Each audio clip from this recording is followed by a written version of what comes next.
Hi Screenjunkies, and welcome to another edition of Entertainment News with me, Michael Bates. This week we had the RogueOne panel, and we also had the Guardians of the Galaxy 2 trailer come out. Unfortunately, I'm not going to be talking about either of those, because we also had the resurfacing of a 2013 interview with Bernardo Bertolucci about his film Last Tango in Paris. In the film, there's a rape scene between Marlon Brando and his co-star Maria Schneider.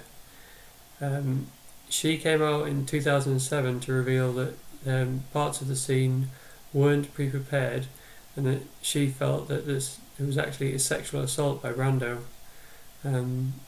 Bertolucci has now added sort of fire to the flames by sort of a qualified apology to Maria. Bertolucci acknowledges the fact that they kept what was going to happen from her in order to get a more genuine reaction on screen. I'm not entirely sure why the video resurfaced, but it brings to light an issue that I've been wanting to talk about for a while. There's been a lot of controversy in cinema and in sort of the world in general this year. We had Birth of a Nation, which came just after the Oscar So White controversy, and everyone at sort of Sundance thought, this is going to be the great, film people of colour are going to champion the Oscars this year. But then we had the historic allegations against Nate Parker, which, totally put a dampener on the film's momentum and, caused it to be a bit of a flop in the end. And there's no real sort of Birth of a Nation buzz come Oscars this year. And then later in the year, we also had Cannes being led by the Woody Allen film Café Society. Woody Allen himself was embroiled in a sex controversy to do with an inappropriate relationship with his adopted daughter.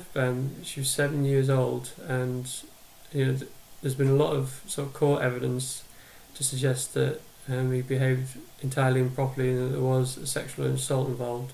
But again, no charges were ever brought against him. And finally, of course, we had the election of President Trump.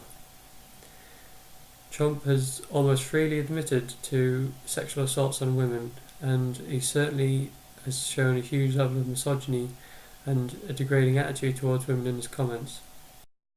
I'll tell you the funniest is that I'll go backstage before a show. Yes. And everyone's getting dressed and ready and everything else, and no men are anywhere. And I'm allowed to go in because I'm the owner of the pageant, and therefore I'm inspecting it. I'm inspecting. I want to make sure that like everything is good. You're there. Yeah, the dress. Is everyone okay? They're standing there with no clothes. Is everybody okay? And you see these incredible-looking women, and so I sort of get away with things like that. You could see there was blood coming out of her eyes, blood coming out of her wherever, but... Now, Donna, what does Tiffany have of yours, and what does Tiffany have of Marla's? Well, I think that she's got a lot of Marla. She's really a beautiful baby, and she's got Marla's legs. We don't know whether or not she's got this part yet, but time will tell. Although she does have a very nice figure. I've said that if Ivanka weren't my daughter, perhaps I'd be dating her. Thursday night. You're going up the escalator? I'm going to be dating her in 10 years. Can you believe it? I did try and fuck her. She was married, and I moved on her very heavily. I moved on her like a bitch, but I couldn't get there. I gotta use some Tic Tacs just in case I start kissing her. I'm automatically attracted to beautiful. I just start kissing them. It's like a magnet. You just kiss. I don't even wait. And when you're a star, they let you do it. You can do anything. Whatever you want. Grab them by the pussy. You can do anything. Sexual assaults and rape have become endemic in one society. Speaking to close friends, there's an all too familiar story of it happening to them. And you don't have to take my word for it. The girls on film produced a series called Not Okay, in which they discuss their own personal experiences. The first time I ever had a personal experience with sexual assault was when I was 11. I was sitting in the back of the bus, and a guy got on and sat across from me and was staring at me in a way that made me really, really uncomfortable. I used to work the door at a comedy club. A married male colleague who I thought we were really close friends, and he was almost like a big brother. Freshman year in college, my phone kept on ringing throughout the night. And I ran back, and I could hear her screaming within like half a block. A very popular comedian came over to me. He then pulled his pants down and started masturbating in front of me. And he ran his hands down my body. He pushed me up against the wall and kissed me. It is the most violating feeling to have someone touch you that way, that they're not allowed to touch you that way. For hours afterwards, he was texting me, saying how much he enjoyed it, how he wished he had done it a long time earlier. You can't untake that. She was clinging to the front door, her pants were down around her ankles, and the two guys were trying to drag her back inside. We also started getting voice messages on our voicemail machine. This went on, I want to say for about 2 months. And then it progressed to someone banging on our dorm door and then running away. It became very scary to us walking around the campus. We kept on feeling like someone was following us. The school was very active, and they were able to put a device on our phone that tracked the phone and tracked it to a young man's dorm room.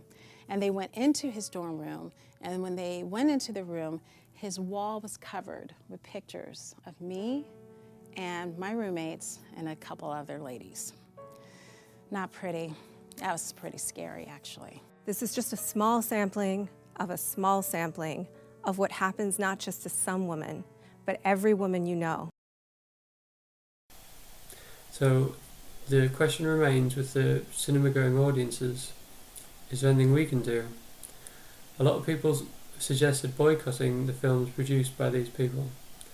Certainly Birth of a Nation suffered significantly because of people boycotting it as a result of the Nate Parker revelations. But is this justified? On the whole, I would suggest no.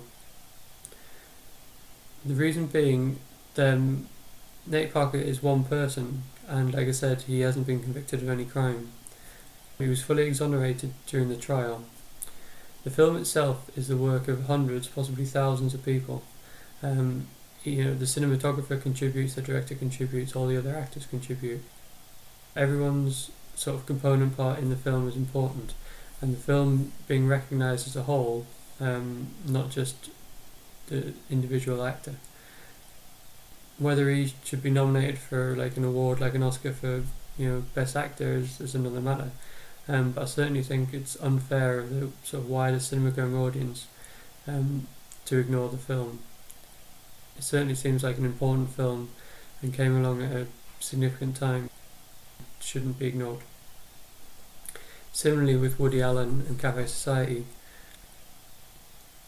these are historic allegations and they're certainly very serious and would make me personally look at him in a different light. But does that disqualify all of his films? There are criminals in all walks of life, from sports stars, politicians, in the clergy.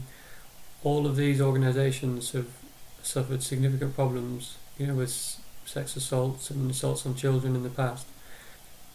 Does that mean that we boycott those organisations? That's usually not the case. There's also, there's been issues with a huge number of stars over the years and directors over the years. And there's been issues at Disney. If we boycotted all films that had allegations made against them, we probably would end up watching very few films indeed. All of that said, Last Tango in Paris is an exception. The reason being, the director and the lead conspired to create a situation where the lead actress was being attacked on screen in the full knowledge of the people making the film. The only person who was in the dark, particularly, was the actress. You are watching a sexual assault on screen being perpetrated. The film and the filmmakers are complicit in the act, and the act enhances or detracts, in my opinion, but in the opinion of the people making the film, the act enhances the film. Obviously it's an old film, you can't really boycott it these days, but I've never seen it, I'm never going to see it, I would never buy a copy of it, and I would hope none of my viewers would do the same.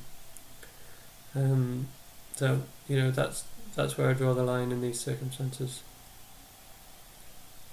It's a difficult issue, and I'm sure lots of people have different opinions on it. So feel free to leave a comment below, or contact me at Pigmy_Warrior and tell me how you feel about it.